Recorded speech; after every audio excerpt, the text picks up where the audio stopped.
Birds Hill Provincial Park is a sprawling 13.5 square mile natural space located just 15 miles northeast of Winnipeg, Manitoba, Canada. In this episode of Grand Adventure, while RV camping at Birds Hill, we'll explore the park, the nearby city of Winnipeg, a lock and dam system that's the only one of its kind left in the world, a beautifully preserved historic fort and fur trading post, and a Canadian lake that's even bigger than one of the Great Lakes. Come along to Birds Hill Provincial Park with Grand Adventure.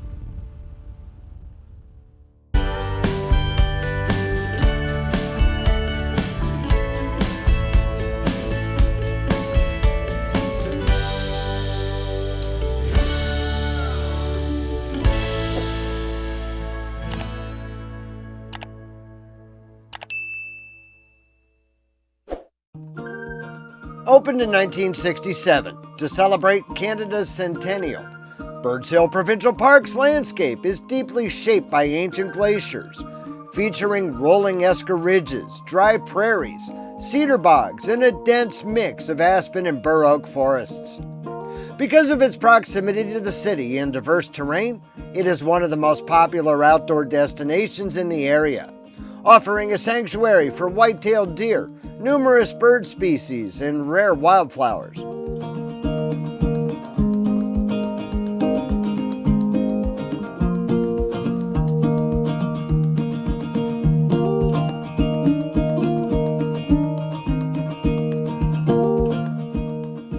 The park offers the man-made Kingfisher Lake and beach area for swimming and sunbathing.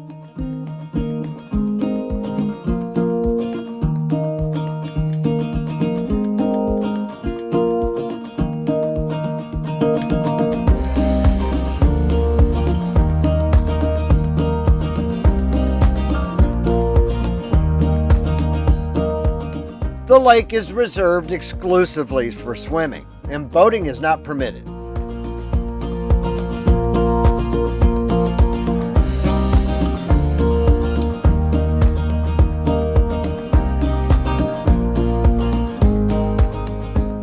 There's also an extensive network of 62 miles of trails for hiking, mountain biking, and horseback riding within the park. Because the park is designed for multi-use recreation throughout the year, this network is divided among various activities depending on the season. Hiking trails range from short 1-mile interpretive loops up to the nearly 9-mile Blue Stem Trail. Dedicated biking options include a 4.5-mile paved loop around Kingfisher Lake and single-track mountain bike paths like the Oak Ridge Trail. There are over 12 miles of trails specifically maintained for horseback riding and horse-drawn carriages, originating at the park's expansive equestrian center, with publicly available riding stables.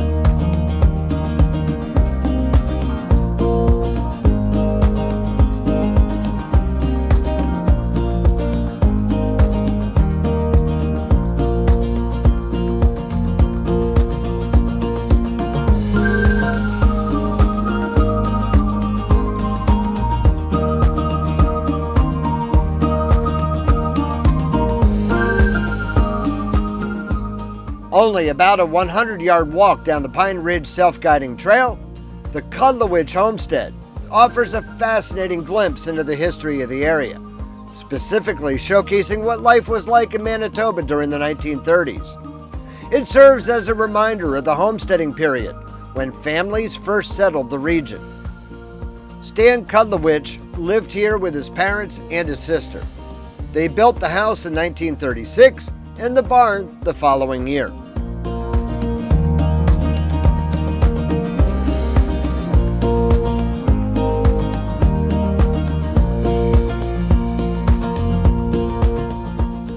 The granary, built from planks salvaged from an old railroad boxcar, was added later. It was also used as a summer kitchen.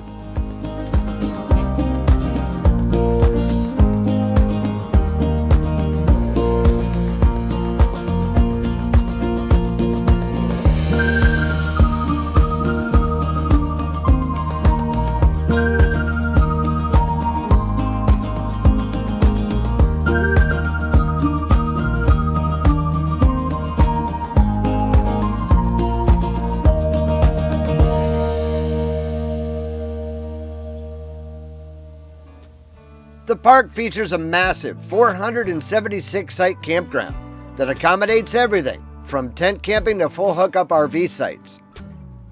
They don't call their campground sections loops here. They refer to them as bays. With their odd circular layouts in this section of the campground, however, the term loops might be more appropriate. Our full hookup spot in the Swamp Bay cost us $27.30 Canadian, including taxes, or less than $20 US per night at today's exchange rate, plus park admission fees and a $10 Canadian online reservation fee. The layout is certainly peculiar, with very little patio space, pedestals on the passenger side, and a sewer port that's actually located underneath our RV when parked the most advantageous way.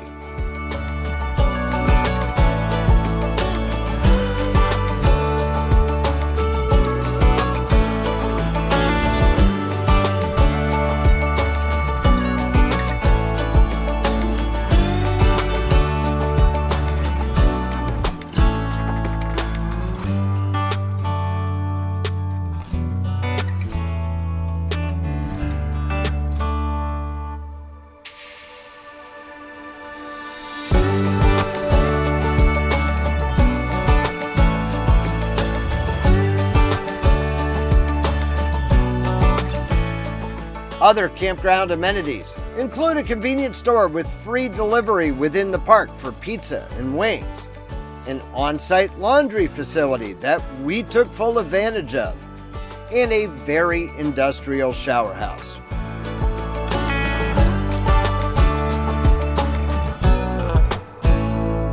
With a name like this, how could I not buy it? We'll venture into Winnipeg. Check out a very unique lock and dam complex on the Red River. Explore a beautifully preserved historic 19th century fur trading fort. And journey to one of the largest lakes in the world, right after we pause for a brief ad break. So stay tuned.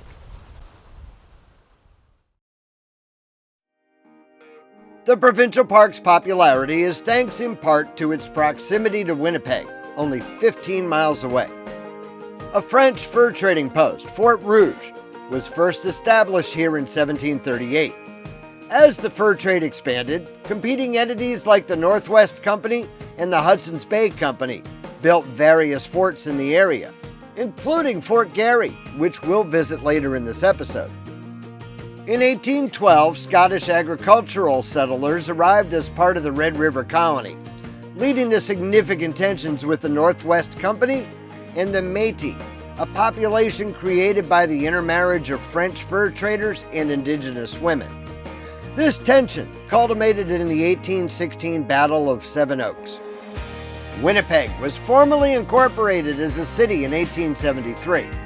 Its name is derived from the Cree words win, or muddy, and nippy, for water, referencing the nearby Lake Winnipeg. The arrival of the Canadian Pacific Railway in 1886 transformed Winnipeg into the gateway to the West. It became a major economic hub for grain, warehousing, and distribution, experiencing an unprecedented boom in the late 19th and early 20th centuries. Today, Winnipeg continues to honor its complex past, recognizing its role as Treaty 1 territory and the national homeland of the Red River Métis, while serving as a vibrant center for culture and commerce. While in Winnipeg, you have to check out the Forks. It's where the Red and Assiniboine rivers meet and has been a gathering place for at least 6,000 years. It was a center for hunting, fishing, trade, and knowledge sharing long before European arrival. Today, you can grab some local food at the market, walk the river trails, or just people watch.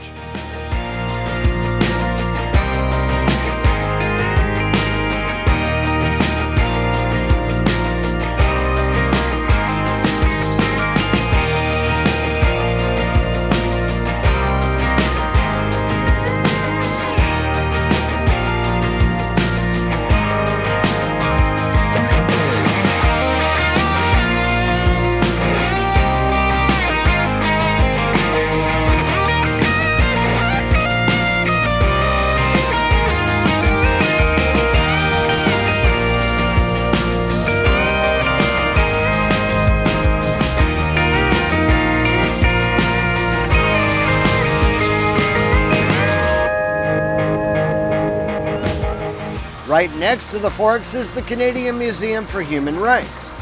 Even if you don't go inside, the architecture is stunning. But I'm not a city person, so even though I enjoyed the exploration, one afternoon spent in Winnipeg was enough for me. On the way back to camp, I made the critical decision to ditch my Alta Ski Area season pass next season and get a Spring Hill Winter Park pass instead. They'll only need a 4-inch base to be skiable. The only downside I can see is that loading their summit chair might be a little tricky. And as a bonus, you get an incredible scenic view of the high-tension pylons. For a slower pace than Winnipeg, Pineridge Hollow is located in a most improbable location, on an unpaved dead-end road practically on the southern edge of Birds Hill Provincial Park. This relaxed estate is an unexpected destination for farm-to-table dining and boutique shopping in an open-air complex.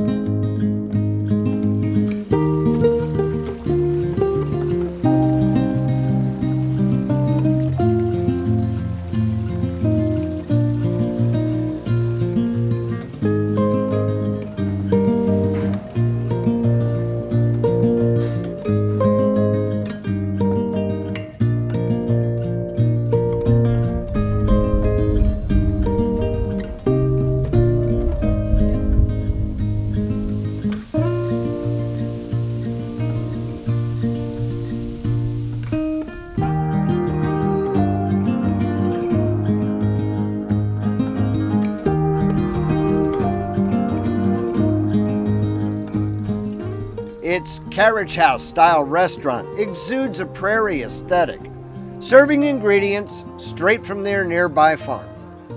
The facility hosts a farmer's market on Saturdays. Kids will love Pineridge Hollow's free petting zoo.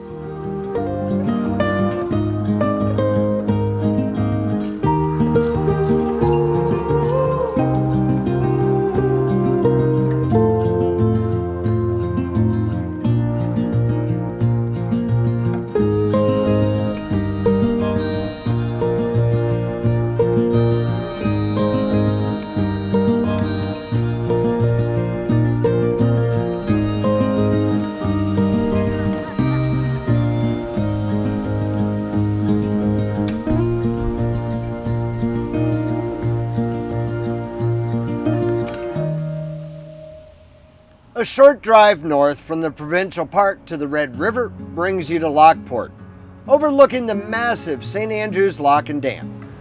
Completed in 1910 and officially opened by Prime Minister Wilfrid Laurier, it was originally built to allow steamboat traffic to safely bypass the treacherous Lister Rapids, opening up a navigation route from Lake Winnipeg all the way to the city of Winnipeg. Today, it is recognized as a National Historic Site of Canada and a National Historic Civil Engineering Site, and it remains fully operational for both flood control and boat traffic. This is the largest and only surviving Cameray-style movable dam in the world. Instead of a solid concrete wall, the dam utilizes 89 movable curtains made of hundreds of Douglas fir wood slats. These wooden curtains can be rolled up or down to regulate the river's flow and allow destructive spring ice to pass through without jamming. It's also the only functioning river lock on the Canadian prairies. During the summer navigation season, you can watch recreational watercraft and riverboat tours get raised or lowered about 14 feet, a gravity-fed process that takes roughly 20 minutes per boat.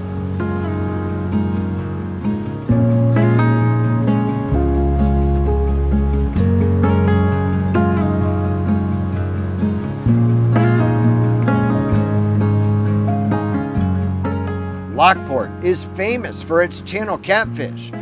You'll often see both anglers and hungry pelicans lined up along the banks.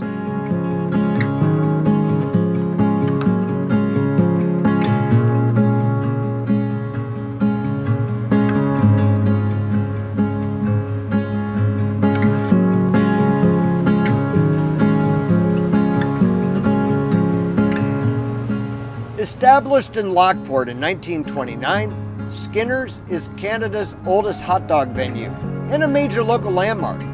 It is highly nostalgic for many Manitobans who take a Sunday drive to the locks to enjoy European-style footlong hot dogs, real hand-cut fries, burgers, and ice cream. There are multiple Skinner's in the area, including just a few hundred yards away on Route 44.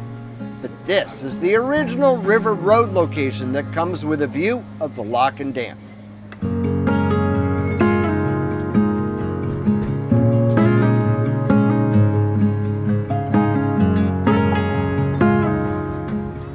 Of course, I had to try the signature Lockport dog, which comes complete with mustard, thick-cut bacon, sautéed onions, cheese, and pickles.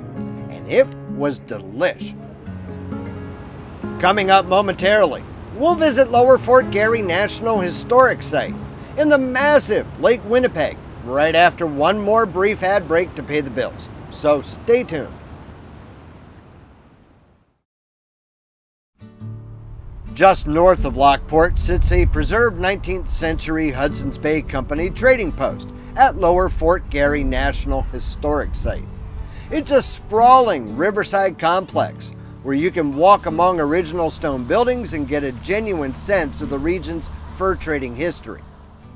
The expansive grounds run right along the Red River, making for a scenic and educational walk. Established by the Hudson's Bay Company in 1830, the stone fort served as a vital regional headquarters and supply hub for the fur trade for several decades. Beyond its commercial role, the site is recognized for its historical impact. It is the historic location where Treaty No. 1 was signed in 1871 between the Crown and the Anishinaabe and Swampy Cree nations, the first of 11 numbered treaties that facilitated the expansion of Canada. The site boasts one of the finest and most complete collections of early stone buildings in Western Canada, restored to reflect their appearance in the 1850s.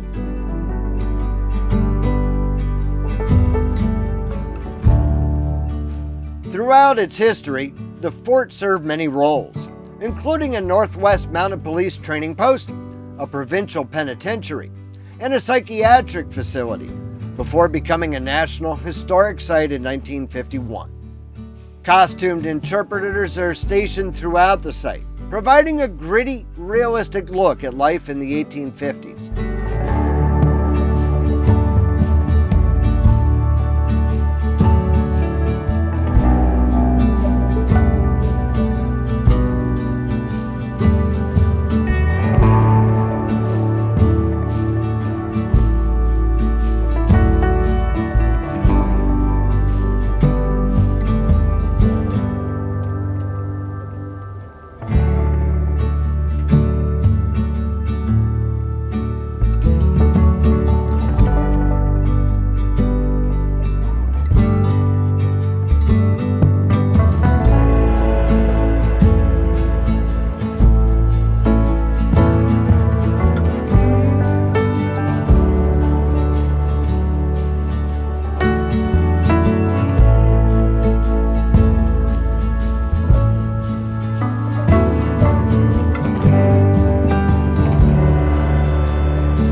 There was one more thing that I had to see while we were here, and that's Lake Winnipeg.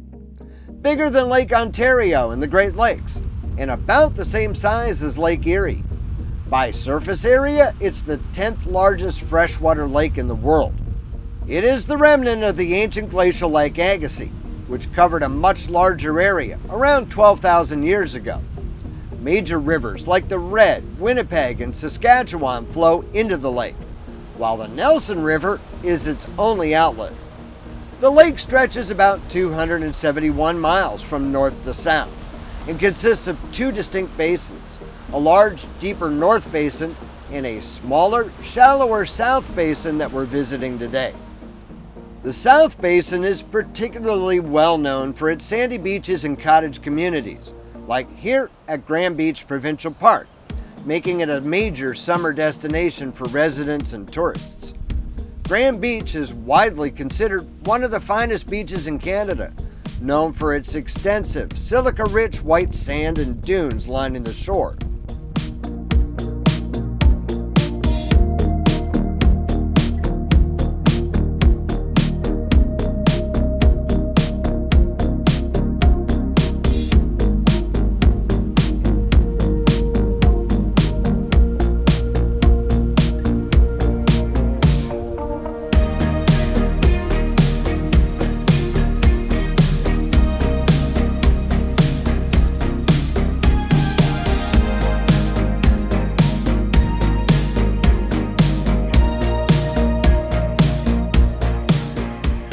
On this very windy day in mid-June, with temperatures only in the 60s, this little guy is the only sunbather I could find at the beach today. This provincial park also includes a large campground. While some sites are electrified, none of them are conducive to either solar or Starlink.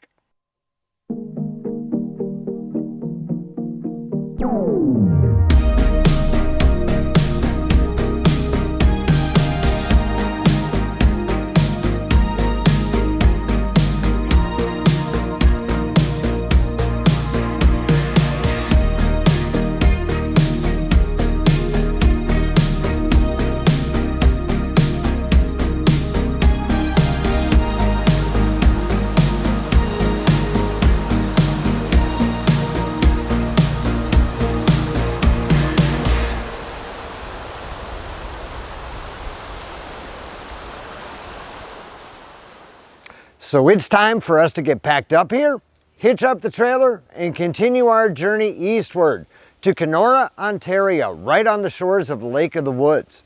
So if you're not yet a grand adventurer, there is no better time than right now for you to go smash that little subscribe button and ring that notification bell to be sure that you never miss a grand adventure, which we premiere right here every Wednesday evening. We'd be honored if you shared the channel with your friends, family, and on social media.